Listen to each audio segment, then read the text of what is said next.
ഇന്ന് എളുപ്പത്തിൽ ഉണ്ടാക്കാൻ പറ്റുന്ന വളരെ ടേസ്റ്റിയായ ഒരു മാങ്ങ അച്ചാറാണ് ഉണ്ടാക്കുന്നത്.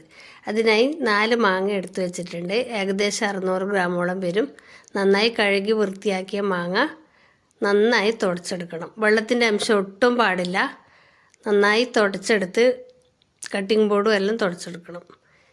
മാങ്ങ ചെറിയ കഷ്ണങ്ങളായി മുറിച്ചെടുക്കുക.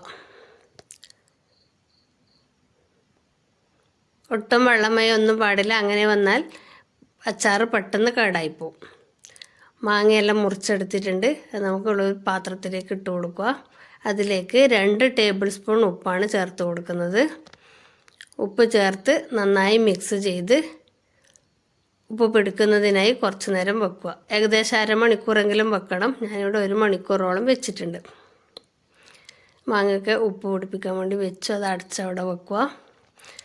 അതിനുശേഷം ഒരു പാൻ അടുപ്പത്ത് വെച്ച് കുറച്ച് കടുക് ചൂടാക്കി പൊടിച്ചെടുക്കണം. തരിതരിപ്പായിട്ട് ക്രഷ് ചെയ്തെടുത്ത് വെക്കുക. ഇപ്പോൾ മാങ്ങ ഉപ്പ് പിടിപ്പിച്ച് വെച്ചിട്ട് ഇപ്പോൾ 1 മണിക്കൂറോളം ആയിട്ടുണ്ട്. നമുക്ക് അച്ചാർ ഉണ്ടാക്കാൻ തുടങ്ങാം. ഒരു പാനിലേക്ക് നല്ലെണ്ണയാണ് ചേർത്ത് കൊടുത്തത്. ഏകദേശം 3 ടേബിൾ സ്പൂണോളം ചേർത്ത് കൊടുത്തിട്ടുണ്ട്. അതിലേക്ക് കടുക് ചേർത്ത് കൊടുക്കുക. കടുക് പൊട്ടി വരുമ്പോൾ അരിഞ്ഞു വെച്ച വെളുത്തുള്ളിയും പച്ചമുളക്, ഇഞ്ചി എന്നിവ ചേർത്ത് കൊടുക്കുക. കുറച്ച് കറിവേപ്പിലയും കൂടി ചേർത്ത് കൊടുക്കുന്നുണ്ട്. പച്ചമണം മാറുന്നത് വരെ വഴറ്റിയെടുക്കുക. നന്നായി മൂപ്പിച്ച് ബ്രൗൺ കളറൊന്നും ആകണ്ട. പച്ചമണം മാറുന്നത് വരെ ഒന്ന് വഴറ്റിയെടുക്കുക. കറിവേപ്പിലയും കൂടി ചേർത്ത് കൊടുക്കുന്നുണ്ട്. അതും കൂടി ചേർത്ത് വഴറ്റിയതിന് ശേഷം നമുക്ക് അച്ചാർ ഉണ്ടാക്കാനുള്ള പൊടികൾ ചേർത്ത് കൊടുക്കണം. പൊടികൾ ഡയറക്റ്റായിട്ട് ആ ചൂടായ എണ്ണയിലേക്ക് ചേർത്ത് കൊടുക്കരുത്. അങ്ങനെ വന്നാൽ കരിഞ്ഞു പോകും. അതുകൊണ്ട് ഞാൻ നമ്മൾ വഴറ്റിയ സാധനങ്ങൾ അതിൻ്റെ മുകളിലേക്കാണ് ചേർത്ത് കൊടുക്കുന്നത്. 2 ടേബിൾ സ്പൂൺ മുളക് പൊടി ചേർത്ത് കൊടുത്തു.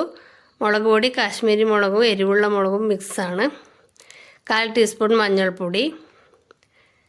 ഒന്ന് ചൂടാക്കിയതിന് ശേഷം അതിലേക്ക് പൊടിച്ചു വെച്ച ഉലുവാപ്പൊടി 1/2 ടീസ്പൂൺ, 1/2 ടീസ്പൂൺ കായപ്പൊടി എന്നിവയും കൂടെ ചേർത്ത് കൊടുക്കുന്നുണ്ട്. നന്നായി ഇളക്കി യോജിപ്പിച്ചതിന് ശേഷം അതിലേക്ക് കുറച്ച് വിനാഗിരിയാണ് ചേർത്ത് കൊടുക്കുന്നത്. ഒരു 3 ടേബിൾ സ്പൂണോളം ചേർത്ത് കൊടുത്തിട്ടുണ്ട്.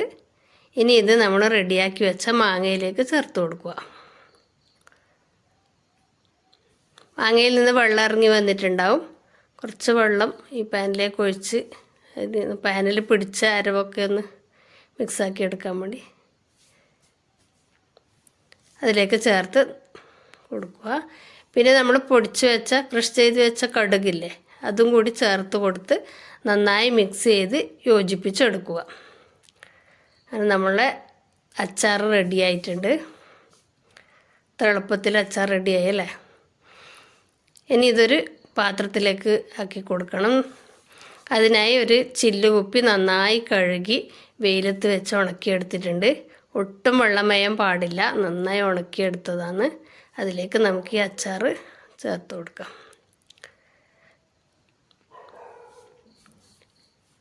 അച്ചാർ ഇതുപോലെ ഒന്ന് ഉണ്ടാക്കി നോക്കണേ. ഉണ്ടാക്കി നോക്കിയിട്ട് നിങ്ങളുടെ ഫീഡ്ബാക്ക് അറിയിക്കൂ. ഇഷ്ടപ്പെട്ടാൽ ഒന്ന് ലൈക്ക് ചെയ്യണേ. നിങ്ങളുടെ കൂട്ടുകാരിലേക്കൊന്ന് ഷെയർ ചെയ്ത് കൊടുക്കൂ. സബ്സ്ക്രൈബ് ചെയ്യാതെയാണ് കാണുന്നതെങ്കിൽ ഒന്ന് സബ്സ്ക്രൈബ് കൂടി ചെയ്യണേ. Thank you.